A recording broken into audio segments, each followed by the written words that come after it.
بسم الله الرحمن الرحيم اللهم لك الحمد كما ينبغي لجلال وجهك وعظيم سلطانك اللهم لك الحمد حتى ترضى ولك الحمد إذا رضيت ولك الحمد بعد الرضا.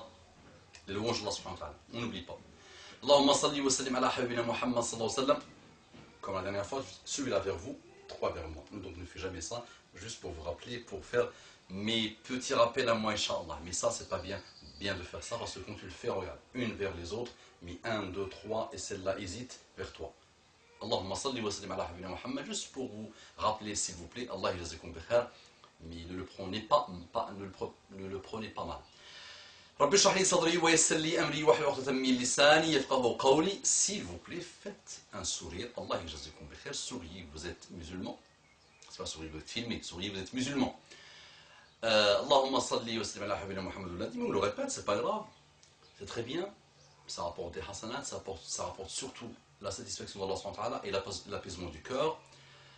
Assalamu alaikum wa rahmatullahi wa barakatuh. Que la paix d'Allah subhanahu wa ta'ala, sa miséricorde et ses bénédictions soient sur vous, mes frères et sœurs, partout dans le monde. Bonjour, mes frères et sœurs en humanité. Un bel écrit sur comment rester concentré dans la prière. C'est un bel écrit, un excellent écrit que j'avais lu sur internet. J'avais posté un article et je voudrais vous lire, Inch'Allah. Peut-être il sera un bon rappel pour vous et pour moi, Inch'Allah. Donc, 6 juin, un article extrêmement intéressant qu'une sœur a élaboré afin d'être au maximum concentré à chaque fois que l'on fait notre salat. Donc, entre parenthèses, croyez-moi que ce rappel mérite d'être lu et relu. Donc, être sur un nuage et pourtant juste sur un tapis. 2 points, c'est ce qu'on aimerait tous vivre au moins 5 fois par jour, n'est-ce pas? Et c'est justement lorsque tu dis, cette fois-ci, je vais être bien concentré, que voilà bien évadé dans tes pensées. Elle va donc te transmettre quelques pistes de celles qu'elle a apprises. Alhamdulillah, à celui qui nous apprend ce que nous ignorons. Vivons ensemble une prière et voyons à chaque étape ce dont nous devons nous souvenir. 1. Takbiratul ihram. Allahu Akbar. Takbiratul ihram. Allahu Akbar. Comme ça, Inch'Allah, on va se concentrer. Faites attention, s'il vous plaît. Ne vous déconcentrez pas. Moi-même, je n'aime pas lire, mais de temps en temps, je le fais. C'est mieux pour bien se concentrer sur cet article excellent et important. Donc, elle dit, voilà que tu déplies ton tapis, tu es peut-être dans ta chambre, dans un grand salon, dans une mosquée ou encore au milieu d'un vacarme. Mais peu importe ton environnement, car tu vas l'oublier, tu vas l'effacer de ta conscience. Comment? Il est vrai que le plus simple serait de fermer les yeux, mais même si cela n'invalide pas ta prière, cela est déconseillé. La meilleure façon, si tu y parviens, est de fixer un point sur ton tapis et de ne plus le lâcher, au point de t'y noyer.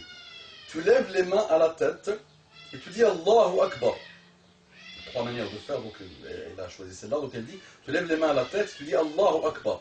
Vas-y lentement, très lentement, prends le temps de réaliser ce que tu fais, réalise ce que tu dis.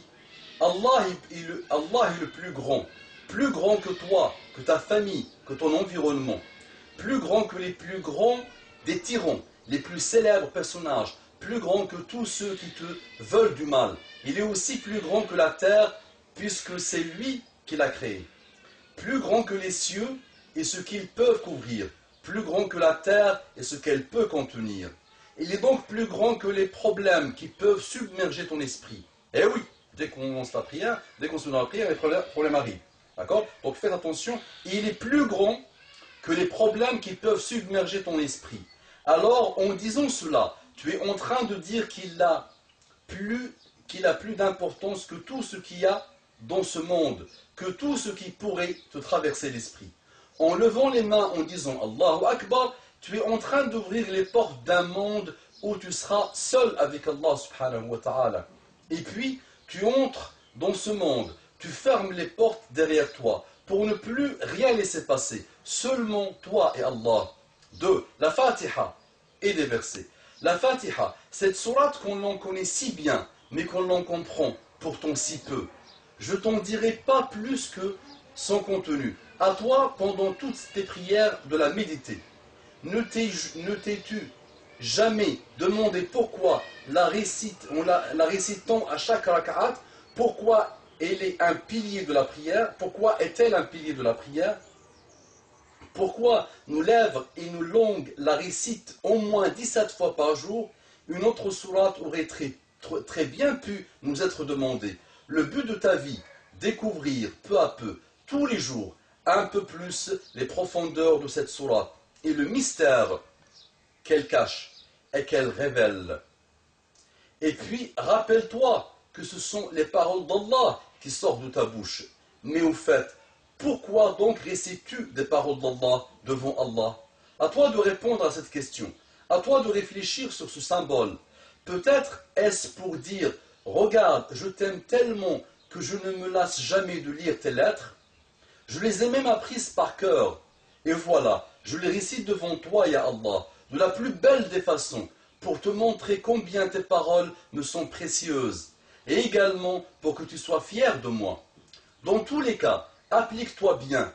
Ta langue mérite-t-elle de prononcer de si belles et divines paroles? Ta langue est-elle si pure? La moindre des choses, la moindre des choses est donc d'en prendre bien soin. Et gare à toi de les écorcher. Quelle honte devant lui! Et puis, tu récites un verset, 2 au plus. Tu peux même réciter une longue sourate pour faire bonne impression. Sache que chaque lettre est une hasanat. Et chaque hasana en vaut 10. Et qu'Allah est le miséricordieux. Plus tu prends de plaisir, plus il est satisfait. Plus tu l'aimes, plus il t'aime. Plus tu te rapproches de lui, puis il vient vers toi. Surtout, prends le temps de peser chacun des mots qui sortent de ta bouche. Qui sait, peut-être que ce que tu dis te concerne directement. Les paroles d'Allah sont comme un océan. Plus tu sais nager, plus tu pénètres profond. Phénoménal.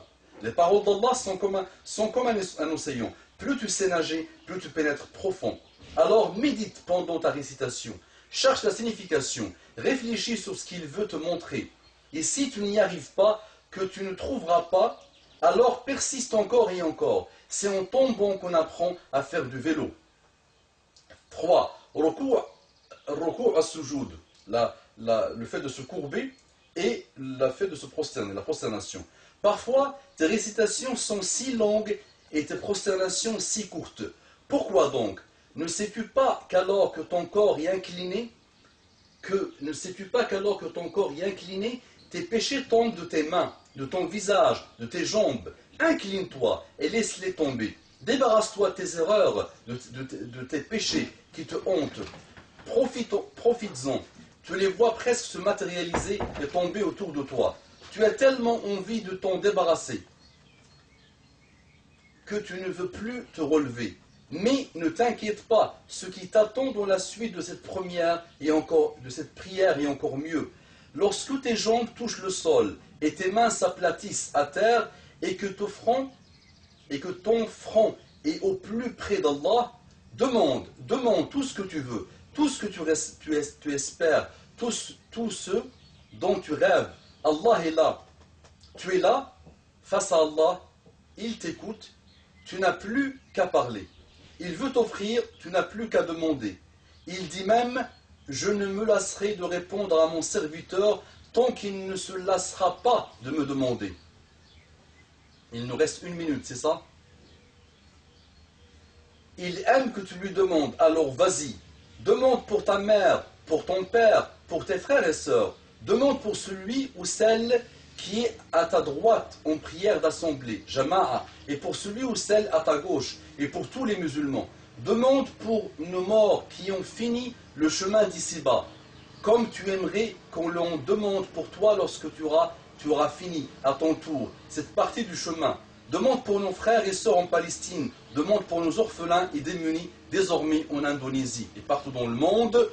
Inch'Allah, je continuerai lors de la prochaine intervention. Allahumma habna wa واعطنا الخشوع في الصلاة. اللهم ارضنا وارض عنا. اللهم صل وسلم على حبيبنا محمد. اللهم اجعلنا يسمعون القول فيتبعون أحسنه. اللهم أرنا الحق حقا وارزقنا اتباعه وأرنا الباطل باطلا وارزقنا اجتنابه. Comparez cette vidéo, barakallahu fikum.